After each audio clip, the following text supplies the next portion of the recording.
Generally peaceful ang ikalimang State of the Nation address ni Pangulong Bongbong Marcos Jr. kahapon. Ayon po yan sa Philippine National Police. Sa kanyang talumpati, ginit ng Pangulo na patuloy na ipaglalaban ng gobyerno ang karapatan ng Pilipinas sa West Philippine Sea. Tinalakay rin niya ang pagtatayo ng AI o Artificial Intelligence Hub sa Tarlac at pagpapalakas sa supply ng kuryente. Yan ang unang balita ni Tina Panganiban Perez. Filipinos are a noble, kind, gracious, and great race.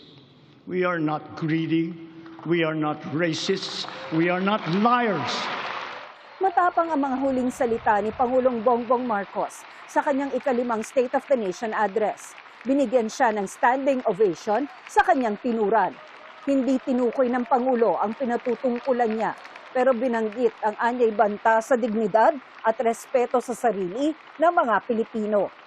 We are respectful and we are dignified. We are Filipinos and we do not yield. Kasunod niyan, iginiit ng Pangulo na patuloy na isusulong ng gobyerno ang 2016 Arbitral Award na nagpatibay sa mga karapatan ng Pilipinas sa West Philippine Sea sa ilalim ng United Nations Convention on the Law of the Sea o UNCLOS. Patuloy anyang gagamitin ang anumang mapayapa at legal na paraan laban sa mga magtatangkang sirain ang tagumpay na ito. We give honor to our armed forces, the Coast Guard, even our fisherfolk, who all continue to patrol and plow our seas in the face of great risk. To them, we owe collective gratitude and appreciation, for it is they who give life to the letter and spirit of the Arbitral Award. Bago yan, itinampok ng Pangulo ang maayos na pakikipag-ugnayan ng Pilipinas sa ibang mga bansa na magandaan niya ang bunga sa ekonomiya. Because of these international engagements, the Philippines now has 23 free trade agreements in force or under active negotiations with other countries. We have also maintained export competitiveness for our indigenous farm products, such as ube, coconut, bananas, other tropical fruits. And we have now ventured into new, invaluable ones like enoque mushrooms. Over the past 3 years, more than 6 trillion pesos in investments have been facilitated through our green lanes. These are estimated to create over 400,000 jobs for our fellow Filipinos. Isa sa ipinagmalaki ng Pangulo ang pakikibahagi sa Pax Silica Initiative na pinangungunahan ng Amerika. The Pax Silica Industrial Hub will create an ecosystem that will have AI at its core. It will bring quality jobs to our people, accelerate our industrial competitiveness, and revitalize our economy.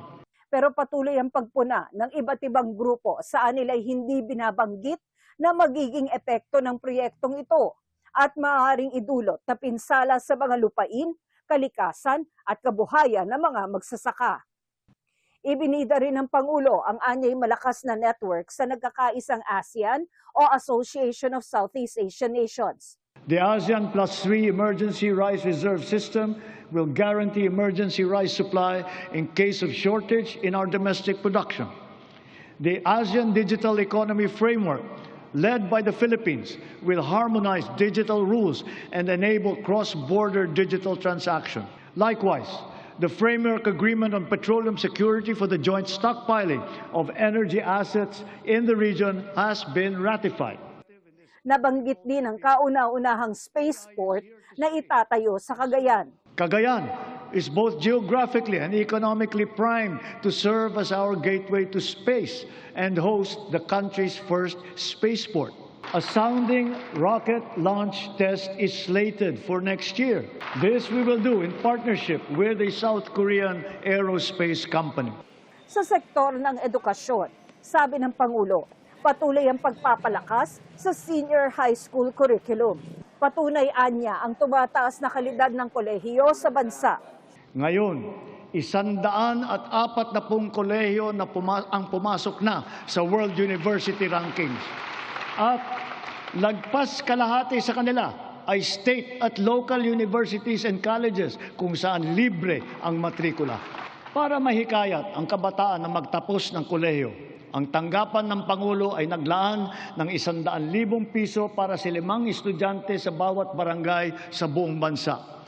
Sila ngayon ang ating presidential scholar. Sa mga mas batang mag-aaral, mabisang suporta, sabi ng Pangulo, ang nagpapatuloy na school-based feeding program. Sa programang ito, mapapakain natin ang mahigit 4.2 milyong kinder at grade 1 at mga mag-aaral na grade 2 at pataas na mga lubos na nangangailangan ng nutrisyon. Higit pa sa maayos na edukasyon na nawagan ng Pangulo sa pagpapaigting ng proteksyon sa mga bata. We must protect them from the harmful influences and forces that exploit their vulnerability. The corrosive influence of fake news, the unfettered exposure to pornography, even to minors, the constant depiction of casual violence, and the toxicity and hate culture pervasive in social media. These pernicious influences lead to issues of their mental health, rise in teenage pregnancies, and HIV/AIDS cases, and other extremely harmful consequences. Nagpaabot ng pakikiramay ang Pangulo sa mga magulang at kaanak ng mga mag-aaral na nasawi sa karahasan. Kabilang dito ang mga biktima ng pamamaril sa isang high school sa Tacloban City. To the parents of Chris Lawrence Fabian, Joyancy Separa, and Ayesa Nicole Dazo, we are all so very proud of the unflinching bravery and heroic virtue that you have instilled in your children. They are an inspiration to us all. Their courage and their selflessness, true Filipino qualities, are the virtues that these trying times call for. Binigyang diin ng Pangulo na ang pagtutulungan ng pamahalaan, law enforcement, komunidad at Department of Education para sa seguridad ng mga paaralan. Siniguro ng DepEd na nakahanda, gumagana at alam ng lahat ang mga mekanismo at proseso sa pag-ulat, sa pagtugon sa mga insidente ng bullying, pati na sa mga iba't ibang emergency. Sa tulong ng unang batch ng 10,000 school counselor associates na ipapasok natin sa mga pampublikong paaralan, ang mga anak natin ay meron ng malalapitan para sa angkop na payo sa anumang mabigat na pinagdadaanan sa kanilang isipan.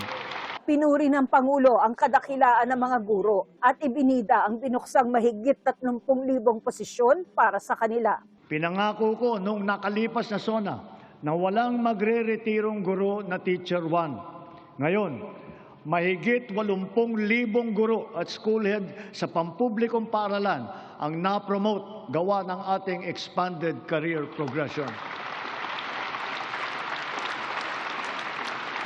To dramatically increase the traditional annual production output of DepEd, we have activated force multipliers in addressing classroom storage, tapping the DPWH, PAGCOR, and the LGUs as additional production arms. Ipinunto rin ang mga hakbang para palakasin ang supply ng kuryente sa bansa, gaya ng mga hydrogen power plant at pagsusulong ng nuclear energy.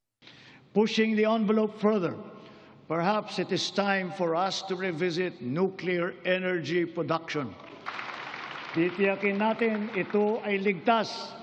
4 of the contracts that we have so far awarded are for the production of hydrogen. Hydrogen gas will serve as a backup fuel for our power plants. Nanawagan din si Pangulong Marcos na amyendahan ang National Building Code para tiyaking handa ang mga gusali sa sakuna at Ecological Solid Waste Management Act. Sa pagtatapos ng kanyang talumpati, binigyang diin din ng Pangulo ang pagkakapit-bisig sa gitna ng anyay mga banta sa seguridad sa loob at labas ng bansa. Sa mga pang-aalipusta, hindi tayo matitinag. Sa manlulupig, hindi tayo pasisiil. Ito ang unang balita. Tina Panganiban Perez, GMA News.